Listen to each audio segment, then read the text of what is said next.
Hello and welcome back. Today we are going to get started on the second part of our project that we started last week. So last Friday I put out a video talking about the solar system and planets and creating our own world. Today we're going to add on to that. So we're going to create a country. We are going to zoom in on our planet and take a closer look at a specific country on our planet. Now you're like, I didn't really plan that out. That's cool. We're going to do that. So we're going to look at the world map and take a look at a couple different variations of maps so that we can create our own. That way you can design your own country and get a look at some other examples of map making from around the world. Cartography is the word that means the making of maps. Now, map making is a very big art form that people really probably don't always think about. If we go back way back in time, we're gonna find lots of variety of map making all the way from the beginning. People used artistic symbols, sea monsters, and waves, and crashes, and cool names to tell sailors all kinds of stories. So we're gonna take a look at a few of those, and then I'm gonna have you make your own. The oldest known map that was ever made in this world is the Babylonian map of the world, also known as the Imago Mundi. Babylonian thoughts about the earth and what things outside of the earth, like their idea of heaven, are shown through this map. And it might not look like a lot to the naked eye if you're looking at this for the first time and you've never seen anything like it. It doesn't look like the traditional maps that we're familiar with, but it does have some very specific details that help us to identify different symbols in it, which means that there are images that tell us a story or they tell us about a place or a time or a feeling. In this case, we can tell for sure that they have a central location right in the middle that you see. We know that that is Babylon because these people were Babylonian. So they put themselves at the center of this map. And we can also see at the map that there are mountains, there is a swamp, a canal, 3 cities that don't have a name, and then a variety of cities that actually are named on the map, as well as a location that cannot be identified. So this map might look a little bit more familiar to you. It has the 5 basic parts that we now recognize as being the parts of a map. So let's take a look at those individual pieces.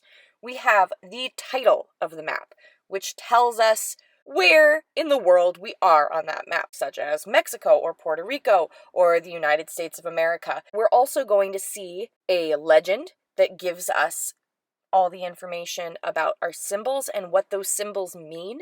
We're going to see a scale. The scale kind of gives us an idea of how big things are in relationship to each other. We're also going to see the compass. The compass is a key to all map making, including our ancient medieval map making. All of them have a compass, and that's because our compass tells us what direction is what.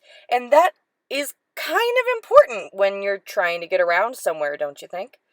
Now, our last piece of information that we have are these grid lines. Now, you might notice in lots of maps you see these kind of boxes or crisscross lines that are straight up and down and long ways. Those are on almost all maps because they tell us the latitude and the longitude. The latitude and the longitude are measurements used to help find things on a map. So, for instance, if I was to say we were at 47 degrees latitude, 5 degrees longitude, I'm completely making up those numbers. Do not take them as real things. If I were to say that, though, we would go across the latitude line and find where it matches up with the longitude line, the up and down lines. And that would help us identify a place. So they are important parts of a map. Now, when you're making yours, you're probably going to want to come up with your own way of doing that. You don't have to have a whole bunch like a crazy person, but you don't want to exclude them. You should absolutely have your title, your legend, your compass, a grid, and symbols for your artwork. We do not need a scale for this particular work of art. And this I want to be more of a creative endeavor rather than a mathematical one. Let's zoom back in time once again and take a look at some medieval maps.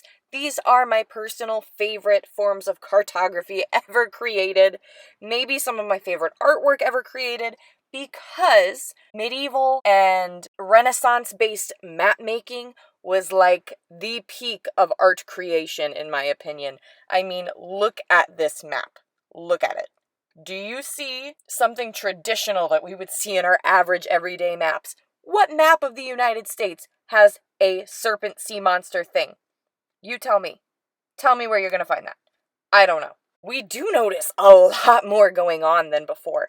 We can take a close look, but there's so many symbols and colors and sea monsters. Back in this time period, people weren't as knowledgeable. They didn't know as much about the world around them as we do today. So a lot of people making maps used pictures and symbols to help tell stories and to help warn travelers about potential dangers.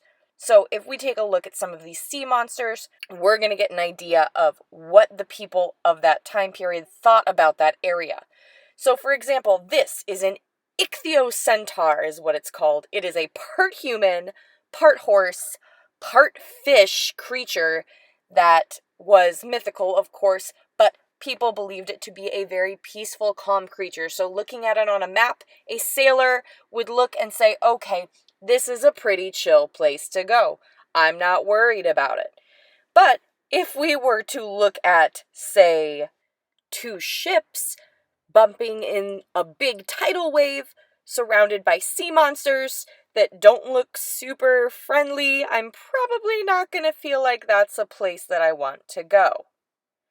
Now, there were so many varieties of unique creatures in all of our maps. I mean, take a look at this right here. We actually might recognize this. It's a lobster. Or is it? First of all, what lobster is that big? Do you see the tiny man he is holding? Do you want to go there? Look how big he is next to that. I mean, look at that ship. Look at it. Look how big he is. Oh my gosh. Well, so the funniest part about this particular picture is that the man who created this map clearly drew a lobster, but he described an octopus when he wrote about it. So if that doesn't tell you something about what people knew about sea creatures at the time, I don't know what does. They knew that there was something crazy like an octopus, but he didn't really understand it because he'd never seen one, so clearly let's just draw a lobster, why not? Anyway, I hope that looking at some of these images has given you some inspiration and you've got some ideas. I'd love for you to create your own kinds of crazy sea monsters to go in here, but if not, just come up with your own symbols. These people made their maps based on storytelling. They did have a reason for putting all of these beautiful pictures into their maps. It was not just to look pretty. Ichthyocentaur, to let people know that there was safe passage, that they could travel without being scared. They had the shipwreck to let people know that that's not somewhere they're familiar with, or it's somewhere that might be dangerous waters. And they had all these other crazy sea monsters because they're like, yeah, guys, I really don't know anything about that area, so you should probably just avoid it and not risk your life out at sea with potentially giant lobster octopuses. I don't know.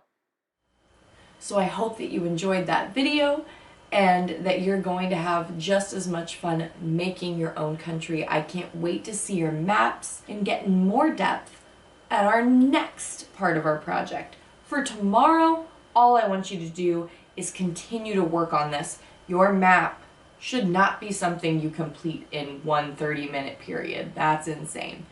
I want you to be able to actually really take your time and create your best work, which means that I'm giving you today and tomorrow to work on this. a full hour. If you need more time, absolutely take it. I don't want you to feel pressured to get your work turned in like the day that it is assigned to you. You can take your time with these things and just turn them in as you go. I don't want you to feel overwhelmed. So on that note, until next time, remember that you are so smart, so important, and so loved. I'll see you soon.